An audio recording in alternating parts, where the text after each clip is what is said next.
Happy Friday, everyone, and welcome back to another episode of NHLN Opinion Plus, a weekly series airing every Friday.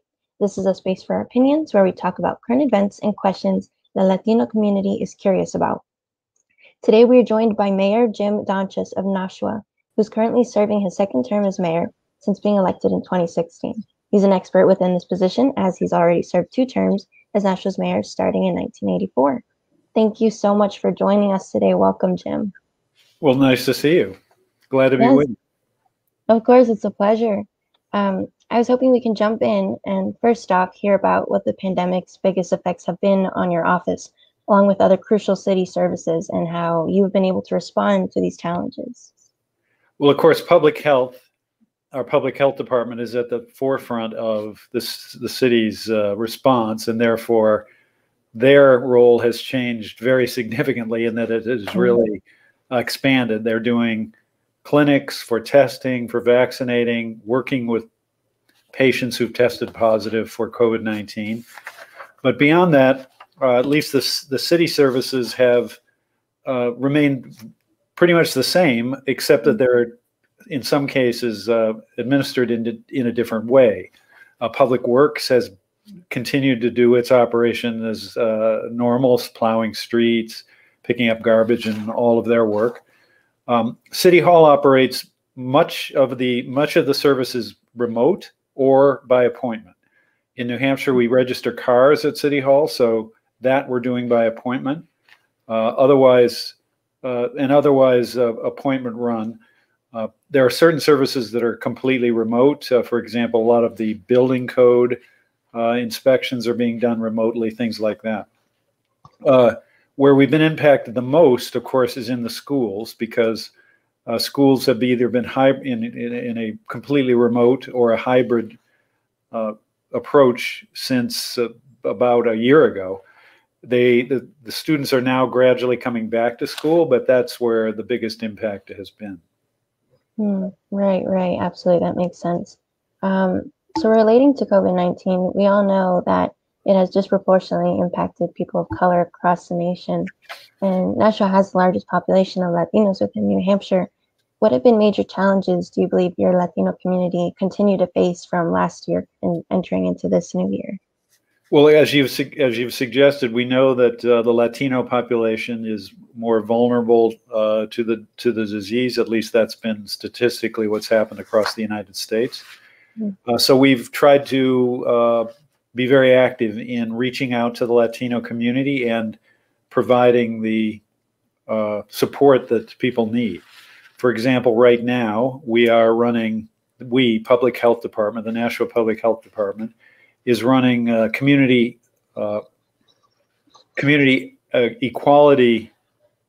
equity clinics regarding vaccine. So that they are, for example, last Friday, I believe, held a clinic at the Church St. Louis down in what we call the Tree Streets. And in that clinic, people from that neighborhood and from the Latino community were the focus of the vaccine administration. So we got 200 and some people to show up that day, and most of them were people of color. But in order to educate people about the availability of the vaccine, we have public health workers reaching out to communities, nonprofits and other community service organizations, churches, homeless shelters, and other organizations that serve lower income people and populations, lower income families, and have been letting those organizations know that this clinic is going on and that we will be continuing to offer the community quality clinics. And we will then be able to reach, we believe, a good percentage, hopefully an equal percentage of the Latino community as we have the community at large. Right. My next question is, how does the city ensure that its resources and services are equally accessible to all residents? And so, yeah, you just kind of went over that regarding outreach. If you can go a bit more into either the importance of it or specifically how is that done? Because I imagine we have so many resources related to COVID and other, economic and etc. issues residents are facing. But it is a whole nother struggle at reaching these other communities. Well, we know that there might be some reluctance about the taking the vaccine in certain ethnic communities, and that's been demonstrated and shown nationwide. Now we're not, so far we're not really encountering that too much. We've got, as I mentioned, the outreach workers who are in contact with the neighborhood and the public and the nonprofits and churches, and they are finding people who are interested definitely in getting the vaccine. So we had hundreds of people sign up for last Friday's clinic. We're going to be running another clinic again later this week on Friday, same neighborhood. And again, we're going to have, we expect close to 300 people show up, and they will all get vaccines. So we think we're having some success. We're going to keep doing these clinics as long as we can get vaccine doses, which seem to be available from the state of New Hampshire. And we're going to keep doing the clinics and try to get everybody vaccinated. Okay, that's amazing to hear. How can residents either register, sign up for appointments? How can they learn more about it? Where can they go regarding specifically clinics and other COVID-19 related resources from your office? Well, we have a COVID-19 hotline, 589-3456. That goes directly to public health, and they should call there, and they'll get set up. Amazing. So that hotline is sort of a directory. Is that what it is? To like, it answers and deals with various COVID-19 issues. So you could call there if you want to get tested and want to know when the next clinic is going to be. That's usually on a Tuesday. Now, we're getting fewer requests for testing now than we were a month ago or for the last number of months. But if you were in a low-income neighborhood or certainly a person of color, you could call up that number and say you'd like to get vaccinated, and they will inform you about when the next clinic is, sign you up, and make sure you get there. Okay, that's amazing. The next vaccination clinic. But if so either for testing or for vaccination, you can get signed up at that number. Okay, good to know. Perfect. So sort of switching gears now, I was hoping we could discuss plans for the city. As of right now, I'm hoping to hear a bit of your main goals for 2021. Well, we have a number of challenges that we're dealing with. One is affordable housing. So housing prices have gone up considerably. Rents have gone up a lot in the last 4 or 5 years. The vacancy rate in the city is less than 1%. So, it's a market where we need more housing and more affordable housing. So we're working in various ways to increase the supply of housing. We have a project. We've accomplished some affordable housing goals by establishing 150 units on the street known as Marshall Street. We're working with the Housing Authority right now to try to increase the number of units at one of the Housing Authority sites from around 50 to about 200. We are also adding some smaller units for single people or small families on School Street, which is a downtown neighborhood. And we last night established an affordable housing trust fund with an initial contribution to help support affordable housing efforts. And on the homeless front, homelessness is a problem and has been growing in the state of New Hampshire. So we are very enthusiastic about a project being undertaken by the Nashua Soup Kitchen and Shelter, along with the St. Patrick's Parish. Now, this is a downtown location. St. Patrick's has a school, St. Patrick's School, that has not been active for a long, long time.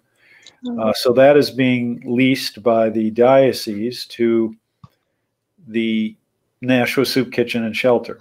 And that's going to be converted to a homeless shelter for individuals and for families in need. Part of the work has already been completed. So a dormitory for men and a dormitory for women has already been added. and on the lower floor, and then in the upper floors there's going to be accommodations for families and parents who have children and who need a place to stay. Right, that's crucial. It's exciting to be able to stay updated with that work. But there are other things going on. I mean, to save small businesses, to help our small business community and the restaurants downtown, we expanded outdoor dining considerably this past summer by erecting barriers, closing 2 travel lanes of Main Street. There are 4 travel lanes there.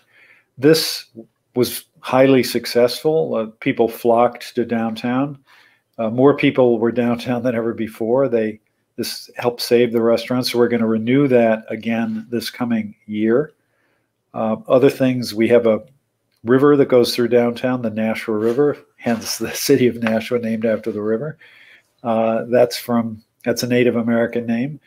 And we have a riverfront master plan, which we're beginning to implement with lighting and walkways and suspended walkways, docking, new park, things like that.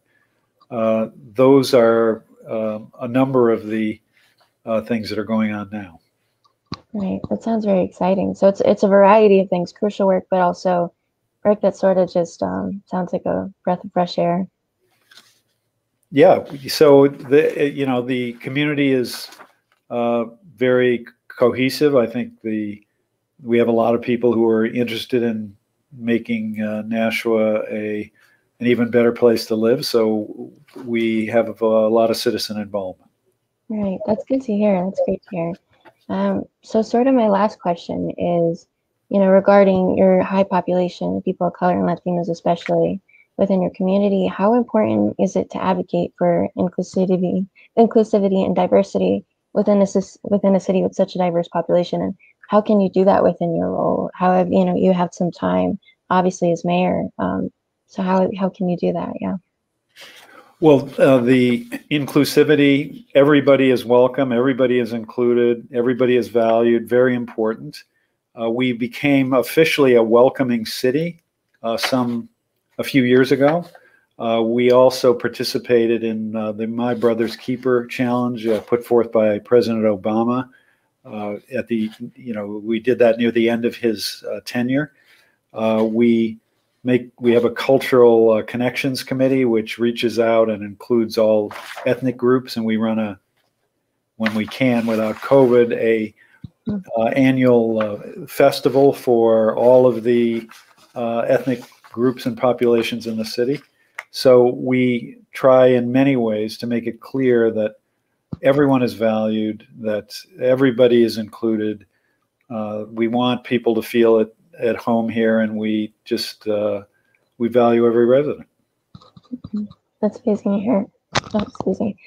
So we have very short time left, and I was hoping if you have any upcoming events or specific resources you'd like to share quickly.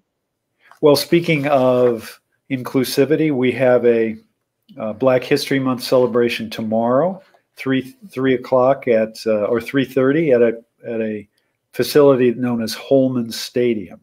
Now, this is a historic stadium, which was the first racially integrated, where the Nashua Dodgers played in the 1940s, and it was the first racially integrated baseball team in the United States. So the 2 players who played there initially were Roy Campanella and Don Newcomb. They played there before Jackie Robinson went to the Dodgers, the club and the Dodgers. Jackie Robinson was in Canada at the time, so he then went to the Dodgers, was brought to the Dodgers, and then the following year and year after, Campanella, who was a catcher, and Newcomb, who was a pitcher, went to the main club, the Dodgers, the Brooklyn Dodgers. So we're very proud of the fact that we have this history of acceptance, of inclusion, and so we're focusing on Holman Stadium and the history of it being the first integrated baseball team in the United States. That's really nice. Yeah, finding those connections locally, that's really cool. Thank you so much for talking with us, Mayor Donchess, and for being our guest on NHLN Opinion Plus. All right. Well, thank you. It was my pleasure. Yes, I hope you take care. Thank you so much again. All right. Bye-bye. Everyone, please tune in next week for another episode. Follow us on Twitter at NH Latino News and Instagram at NH_Latino News. I'm Belen Dumont with NHLN Opinion Plus, and I will see you all next time.